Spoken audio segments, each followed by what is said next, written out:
Gusto itong si Zoe. Matapos nga makapagdesisyon itong si RJ na isuspend din na nga siya ng tuluyan sa Apex at hindi siya magkakabalik hanggat hindi nga siya tuluyang mag-heal sa kanyang nararamdaman. Kaya naman hindi niya ito matanggap. Bumalik siya sa Apex para kunin ang kanyang mga kagamitan. Sinisi niya ang lahat kay Annalyn at galit na galit siya ito at pinaghampas nga niya itong si Annalyn sa sobrang galit niya.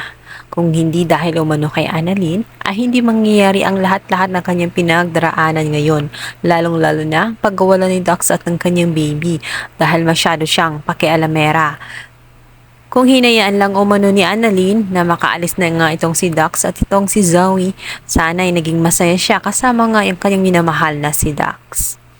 Maya-maya pa nga ay naabutan siya nitong si Lynette. Kung kaya't hindi nagustuhan ni Lynette ang kanyang mga nakikita.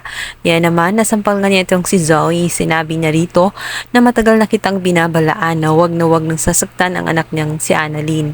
Kung kaya't ito'y nakatikim ng sampal. Maya pa nga ay darating bigla itong si RJ. Dito naman ay magsasabi itong si Annalyn na ipinagtanggol lamang siya nitong kanyang inang si Lynette sa ginawa nga nitong si Zoe. Subalit hindi na nga niya kailangang mag-explain dahil nakita na nga ni RJ kung ano ang status ngayon ni Zoe at punong-puno nga siya ng galit kung kaya't hindi na nakakapagtaka.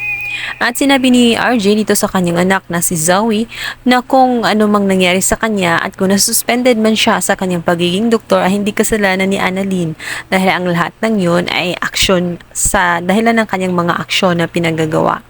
Kung kaya't bihan siya ng kanyang ama na isa siyang kahihiyan at maigi pa niyang gawin ay lumayo-layo na nga sa Apex para hindi na nga siya makapanakit.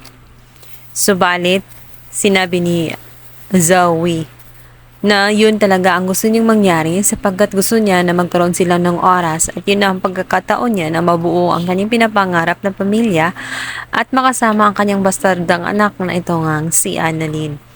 Hindi nagustuhan ni RJ ang mga sinasabi nga nitong si Zoe kung kaya't itong si Zoe nga ay agad-agad na hinila niya palabas ng Apex. At dito na nga napahiya ng husto itong si Zoe dahil sa maraming mga doktor at nurses na nakatingin sa kanya. Sinabihan siya ng kanyang ama na isa siyang disgrace ng family kung kaya't ikikinahiya niya na maging anak itong si Zoe. At sinabi pa niya rito na sana nga lang daw hindi na lang siya ang naging totoong tanyag kundi ito na lang si Annalyn. Dahil sa mga narinig ni Zoe ay wala na nga siyang magawa kundi lisanin na lang ang Apex kahit labag sa kanyang kalooban dahil yun ang kanyang pangarap ang maging isang doktor ngunit sa isang iglap ay naglaho na parang bula. At hindi niya maiwasan na maisip ang lahat-lahat ng kanyang pinagdaraanan. Lalong-lalo na ang pagkawala ng kanyang ina, si Dax at ang kanyang baby. Pakiramdam niya ay pinagdamutan siya ng tadhana at wala siyang ibang sinisisi kundi nga itong si Lynette at Annalyn.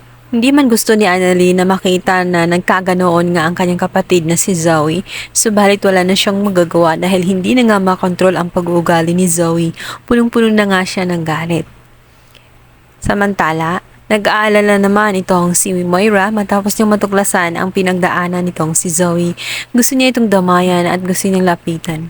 Subalit pinigilan siya nga ni Chantal dahil hindi pwede na mabuko sila at malaman nilang lahat na si Morgana at si Moira ay isa lamang. Subalit kung anong tigas ng ulo ng kanyang anak na si Zoe ay mas matigas ang itong si Moira. Kung kaya't nainis na nga ang kanyang inang si Chantal at nasampal siya.